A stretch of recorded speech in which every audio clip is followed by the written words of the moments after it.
There are new orders. I'll take the cart. You disobey the orders of Don Cipriano? Sam Elliott has spent a lifetime riding horses, carrying guns, and living inside the Western long enough to know when a film is pretending and when it understands the land, the silence, and the cost of violence. When he says a Western got it right, he means it told the truth without polishing the myth. Number 8, The Searchers. It's John Wayne as Ethan Edwards, who had a rare kind of courage. The courage that simply keeps on. For Sam Elliott, The Searchers stands as one of the most uncompromising Westerns ever made because it refuses to reassure the audience. It does not offer a clean moral center or an easily admired hero. Instead, it presents a man shaped and ultimately ruined by violence, hatred, and obsession. And it allows those traits to exist without apology or correction. Elliott has often spoken about how the real West was not populated by simple heroes, and this film understands that reality at its core. John Wayne's Ethan Edwards is one of the most unsettling protagonists in the genre. He is competent, relentless, and fearless, but he is also consumed by prejudice and unresolved trauma. The film never asks the viewer to excuse these qualities. His long search for his niece is framed as a rescue mission. Yet, as the story unfolds, it becomes clear that Ethan's intentions are far from pure. Elliott respects this ambiguity because it reflects a deeper truth about frontier violence. Men who survive it are rarely left intact. What makes The Searchers feel authentic is its understanding that obsession corrodes morality over time. The years pass, the landscape changes, and Ethan hardens rather than heals. The West in this film is not romantic or forgiving. It is vast, isolating, and emotionally indifferent.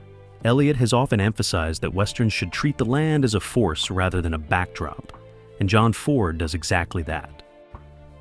Monument Valley looms over the characters, dwarfing their personal vendettas and reminding the audience how small human certainty is against geography and time. Ford's visual storytelling is restrained but deeply expressive. Ethan is repeatedly framed at the edges of the image or isolated within doorways, visually separated from community and domestic life.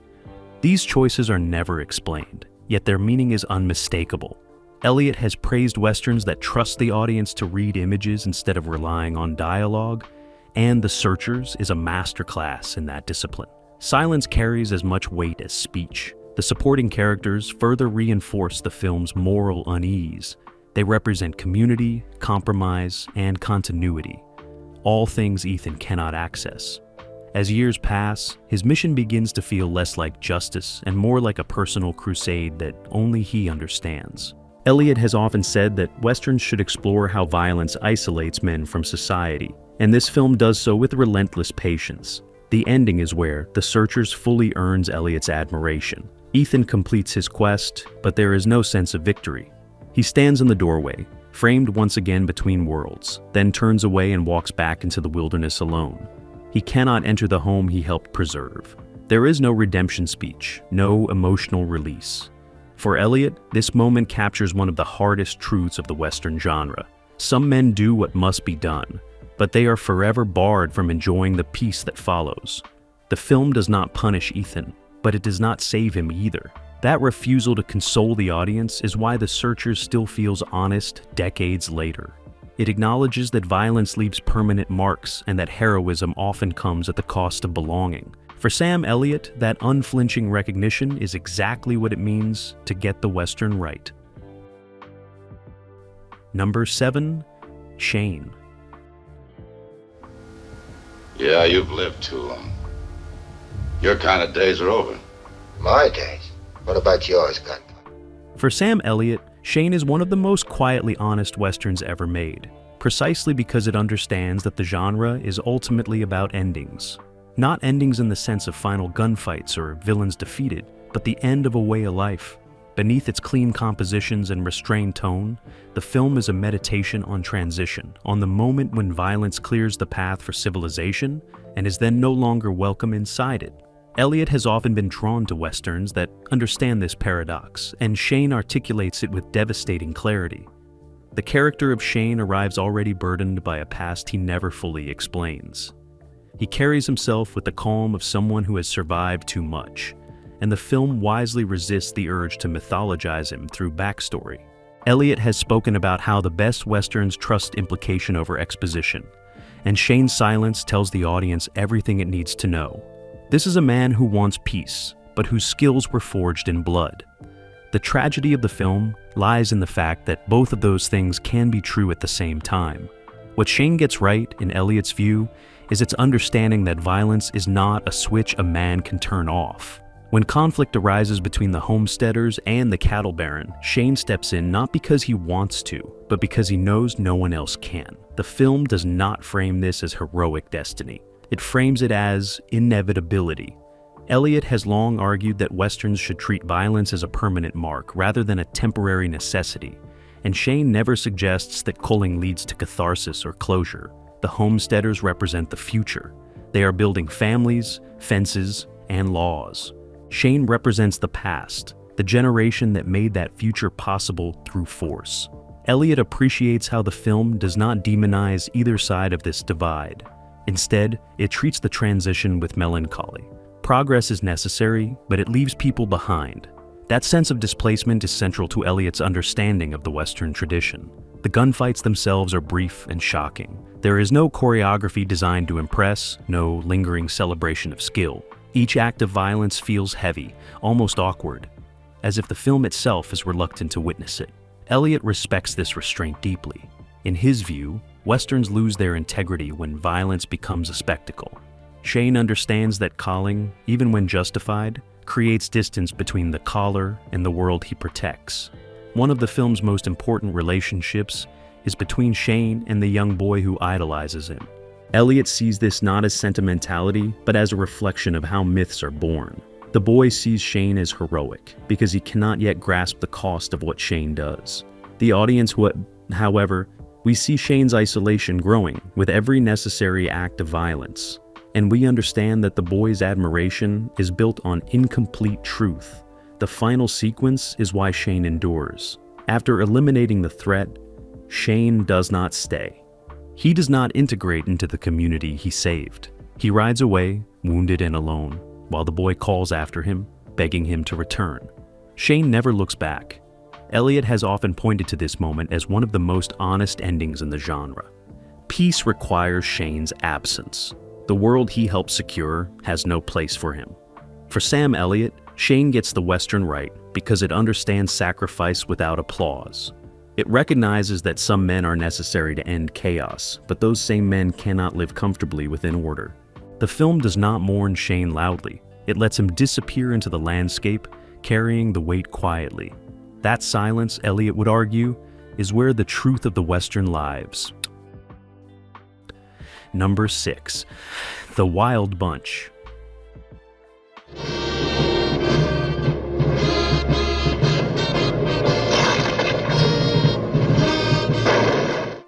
For Sam Elliott, The Wild Bunch is the Western that finally stopped pretending violence was noble. Sam Peckinpah's film strips the genre of nostalgia and replaces it with consequence, age, and decay. Elliott has often said that the West was not romantic when you were living in it, and this film understands that truth with brutal precision. It is a story about men who have outlived their usefulness, clinging to a code that no longer has a place in the world. The men at the center of The Wild Bunch are not legends riding toward glory. They are relics. Railroads, machine guns, and governments have replaced the frontier rules they once understood. Elliott has portrayed variations of this kind of man throughout his career, figures who sense history moving past them, but refuse to step aside quietly. What Peckinpah captures so powerfully is the exhaustion that comes with that awareness. These men are not chasing dreams. They are running out of road. Violence in this film is relentless and deliberately uncomfortable. Elliott respects The Wild Bunch because it refuses to sanitize cajoling. Blood explodes, bodies fall awkwardly, and chaos replaces control. Peckinpah's use of slow motion is often misunderstood as stylization, but Elliott sees it as confrontation. The technique forces the audience to witness every second of destruction. Violence is not quick. It lingers. It demands attention. The film denies viewers the emotional distance that traditional Westerns often provide. Loyalty becomes the final moral structure available to these men. They do not fight for justice, law, or even survival. They fight for each other because everything else has already failed them. Elliott has frequently spoken about loyalty as a defining Western value, but The Wild Bunch presents it without sentimentality. Loyalty here is admirable, but it is also destructive. It locks the men into a fate they know will cull them. The world around them is equally brutal. Authority figures are corrupt, governments exploit violence for convenience, and civilians are caught in the middle. Elliott appreciates how the film refuses to assign moral superiority to institutions. Everyone is compromised. The West is no longer a battlefield between good and evil. It is a collapsing system where violence is currency and survival is temporary. What makes the film especially powerful for Elliott is its awareness of aging. These are men whose bodies no longer respond the way they once did. They are slower, wounded, and tired. The West does not wait for them to catch up. The physical decline mirrors their moral exhaustion. Elliott has often argued that Westerns should acknowledge the physical toll of the frontier, and The Wild Bunch embeds that truth into every movement and decision. The final act is one of the most uncompromising endings in the genre. The men choose to walk into certain death rather than live without their code. There is no illusion of escape, no last-minute miracle. Elliott respects this clarity. The decision is not framed as heroic, but it is framed as honest. These men understand exactly what they're doing, and they accept the consequences without complaint. For Sam Elliott, The Wild Bunch gets the Western right because it understands that some eras do not end peacefully. They collapse under their own violence, taking the men who define them along for the fall. The film does not mourn that loss loudly. It presents it plainly, without comfort or apology. In Elliott's view, that refusal to soften the truth is what makes The Wild Bunch one of the most authentic Westerns ever made. Number 5. Unforgiven. It was a matter of honor. They're paying $1,000 to whatever kills the two boys that cut up Delilah. In a time when lawmen... For Sam Elliott, Unforgiven is the Western that finally forced the genre to look itself in the mirror and sit with what it saw. This is not a revisionist Western in the sense of clever subversion or irony. It is a reckoning. The film dismantles the myths the genre spent decades constructing and replaces them with consequence, fear, and moral exhaustion. Elliott has often said that the West was not built on legends but on damage, and Unforgiven understands that damage without flinching. William Money is introduced not as a fearsome gunfighter, but as a struggling farmer, physically weak and emotionally scarred. The film refuses to romanticize his past. His reputation exists largely in the mouths of others, distorted and inflated by storytelling. Elliott has long admired Westerns that interrogate how legends are created, and Unforgiven makes that process central to its narrative. Money's name carries more weight than his actions, revealing how myth becomes more powerful than truth. Violence in this film is deliberately awkward and frightening. Culling is not efficient or stylish. It is clumsy, terrifying, and final. Elliott respects this portrayal because it aligns with the historical reality. The film insists that taking a life leaves a mark that never fully fades. Money is haunted not by what he has done recently, but by who he was when violence came easily. The West does not forgive him, and neither does he forgive himself. Authority figures fare no better. The lawman who claims to maintain order does so through cruelty and humiliation. Justice is arbitrary, shaped by ego rather than principle. Elliott has often pointed out that Westerns become dishonest when they portray law as inherently moral. Unforgiven understands that power, once obtained, is rarely exercised cleanly. The badge does not cleanse violence. It legitimizes it. The presence of storytellers within the film deepens its critique. Tales of gunfights and heroism are exaggerated, polished, and sold. The truth is always messier, quieter, and more painful. Elliott has spoken about how the Western genre itself became a storytelling machine that blurred reality into legend. Unforgiven exposes that machinery from the inside, showing how easily suffering becomes entertainment. What makes the film especially powerful is its refusal to offer redemption through action. Money does not become a better man by calling again. He becomes more honest about who he is. Elliott believes this distinction is crucial. The film does not suggest that returning to violence restores identity or purpose. It only confirms what Money feared all along. Violence was never a skill he could control. It was something that consumed him. The final act is devastating precisely because it avoids triumph. Money survives, but survival is not victory. There is no emotional release, No reassurance that order has been restored. The film ends with absence rather than resolution. Elliott respects that restraint. Westerns often struggle with endings because they want to reward the audience. Unforgiven refuses to do so. For Sam Elliott, Unforgiven gets the Western right because it acknowledges that myths have consequences. Stories shape behavior, legends justify cruelty, and once violence becomes part of a man's identity, it never truly leaves him. The film does not condemn the West, but it does not celebrate it either. It simply tells the truth. And for Elliott, that honesty is the highest standard the Western genre can meet. Number 4. Lonesome Dove. And now available like never seen before. For Sam Elliott, Lonesome Dove represents the rare Western that understands not just the mythology of the frontier, but the exhaustion that came with living it. Although it was produced for television rather than theaters, Elliott has consistently spoken about it with the same reverence reserved for the genre's greatest films. To him, Lonesome Dove gets the West right because it understands time. Not just historical time, but emotional time. It understands how years wear men down, how dreams calcify, and how ambition slowly gives way to endurance. The story is built around two aging former Texas Rangers who decide, almost on a whim, to drive cattle north. On paper, it sounds like a classic Western premise. In execution, it becomes something far deeper. Elliott respects how the narrative resists urgency. The journey unfolds slowly, deliberately, allowing loss, boredom, humor, and regret to accumulate naturally. The West here is not a backdrop for heroics. It is a long, punishing road that offers no guarantees. What Elliott values most is the humanity of the characters. These are men who have lived violent lives, but the story is not interested in celebrating their gunfighting skills. Instead, it focuses on what those years have cost them. Friendships are strained, love is missed, and opportunities pass quietly without ceremony. Elliott has often said that Westerns fail when they forget that their characters are human beings first. Lonesome Dove never makes that mistake. Violence, when it occurs, is sudden and devastating. There is no build-up designed to thrill the audience. Death arrives unexpectedly, often without meaning or fairness. Elliott believes this is one of the most truthful aspects of the frontier experience.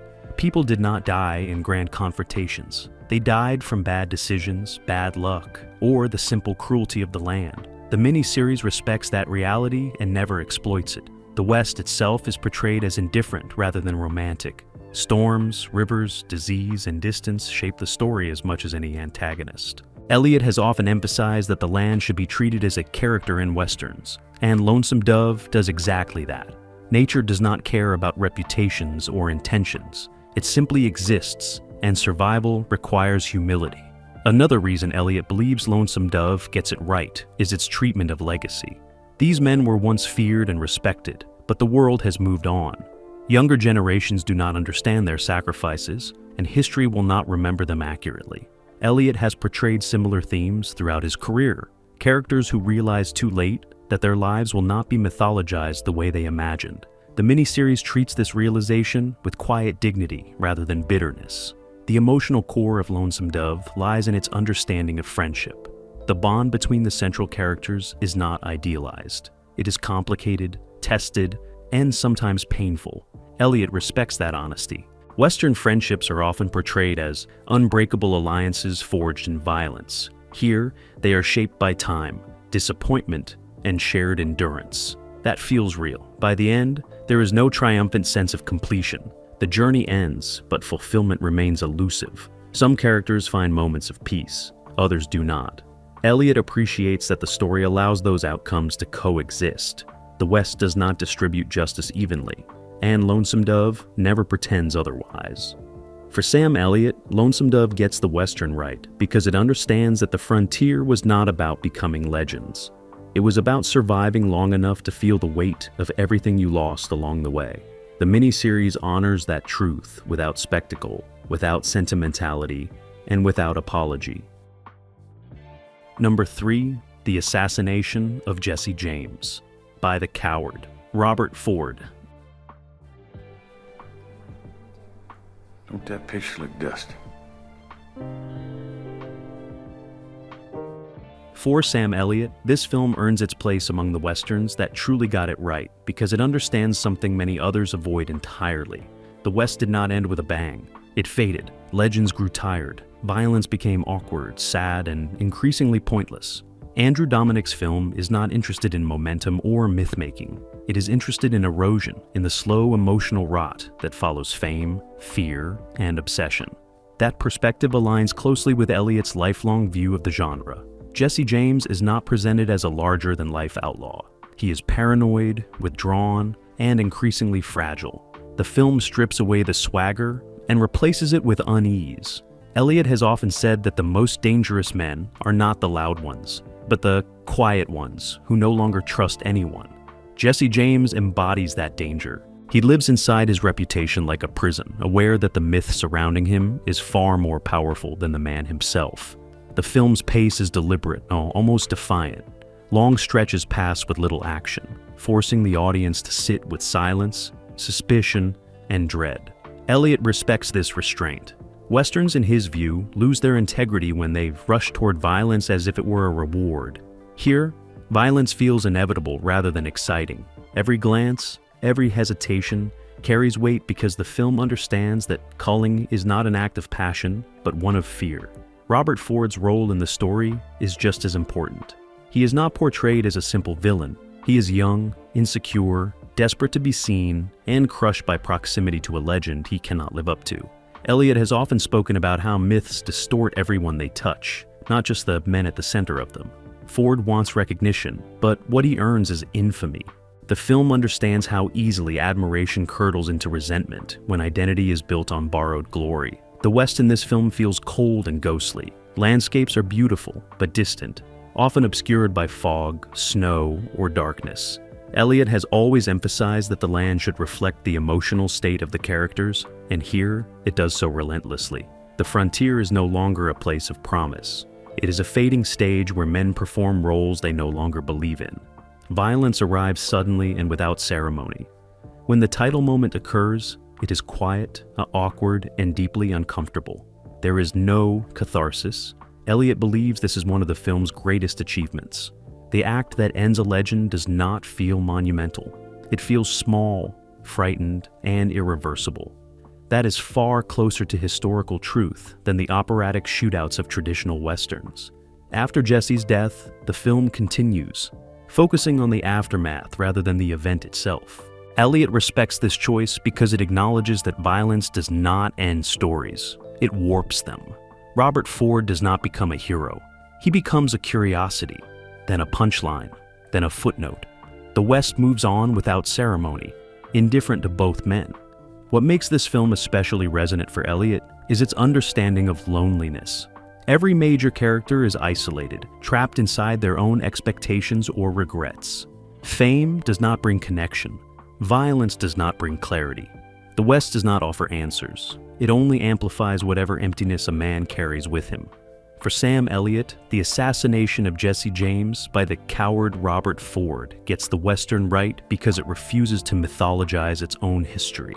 It understands that legends are constructed by fear and longing, then abandoned when they become inconvenient. The film does not ask the audience to admire the West. It asks them to understand it. And in Elliott's view, that understanding is far more powerful than nostalgia ever could be.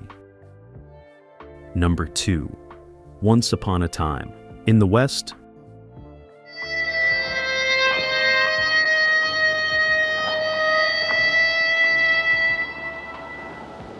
for Sam Elliott, Once Upon a Time in the West is the Western that most clearly understands the genre as myth, history, and funeral all at once. Sergio Leone was not interested in realism in the narrow sense. He was interested in truth on a larger scale. Elliott has often said that the best Westerns know they are standing at the end of something, looking backward while the future pushes forward. This film is built entirely around that awareness. From its opening moments, the film announces that time itself is the subject. The famous opening sequence stretches silence to the breaking point. Men wait, flies buzz, wind creaks through a deserted station. Nothing happens, and everything happens. Elliott has frequently praised Westerns that respect silence as a storytelling tool, and this sequence does exactly that. It forces the audience to slow down and enter the rhythm of the land rather than imposing momentum from the outside. The characters are not heroes in the traditional sense. They are symbols of eras colliding. Harmonica is a ghost, a man defined entirely by memory and vengeance. Frank represents industrial violence, calling not for survival, but for profit. Jill embodies the future, civilization arriving not as comfort, but as disruption.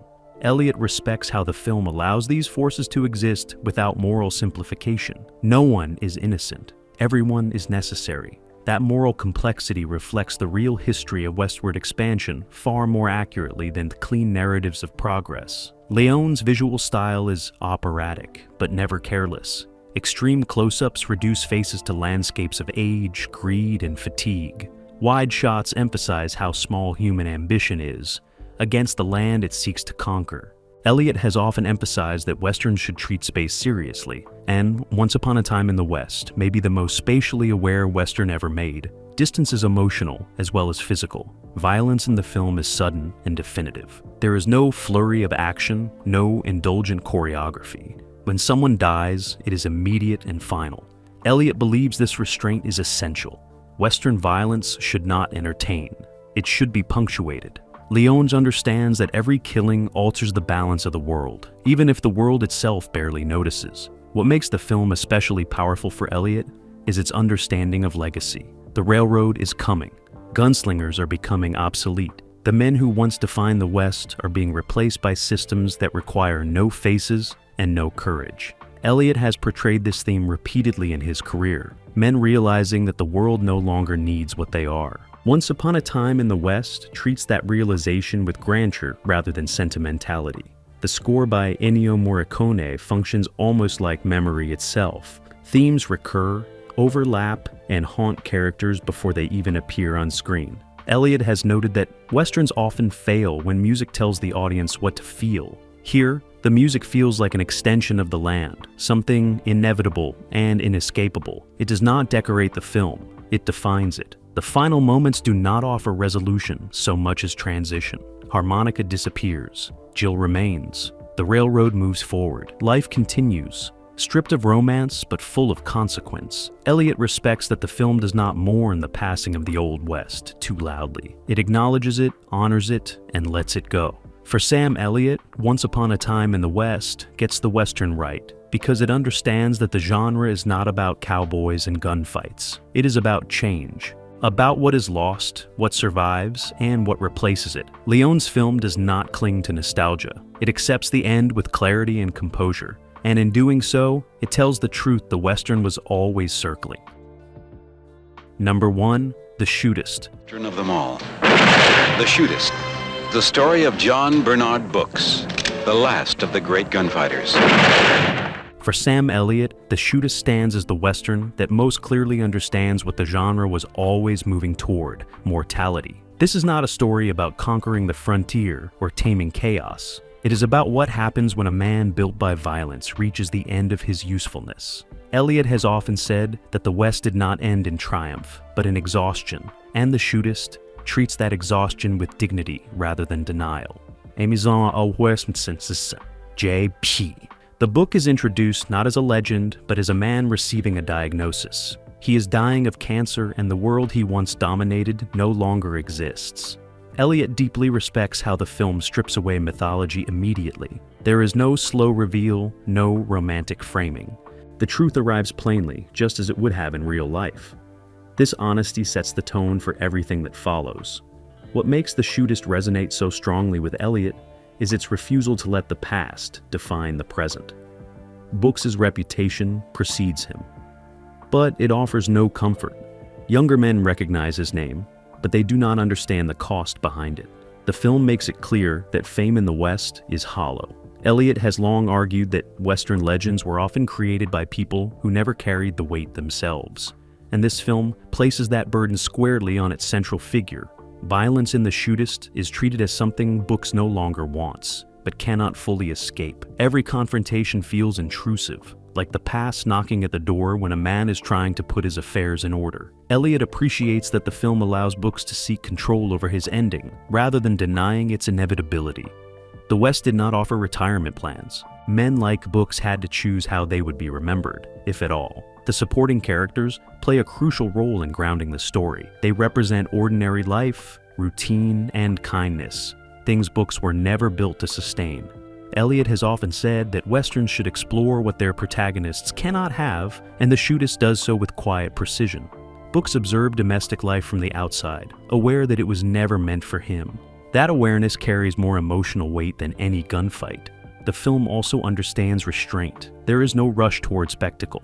Time passes slowly, deliberately, mirroring Book's own awareness of every remaining day. Elliott respects this pacing because it allows reflection. Westerns, in his view, should slow down as their characters do. Aging changes rhythm. The Shootist reflects that truth formally as well as thematically. When violence finally arrives, it does not feel triumphant. It feels necessary, contained, and final. Books choose his ending not out of pride, but out of clarity. Elliott has spoken about the importance of agency in Western characters, especially near the end of their lives. This film allows books that agency without glorifying the outcome. Death is not heroic. It is simply unavoidable. What elevates the Shootist above many great Westerns, in Elliott's view, is its self-awareness. It knows it is closing a chapter, not just for its character, but for the genre itself. Wayne's performance carries the weight of an entire cinematic tradition, acknowledging its own mortality. Elliott understands that moment instinctively. The West, like the men who defined it, had to end somewhere. For Sam Elliott, the Shootist gets the Western right because it tells the truth no other genre dared to face so directly. The frontier was not conquered forever.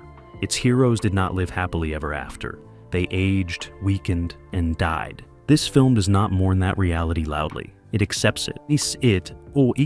And in that acceptance, it finds a kind of grace the Western spent decades earning.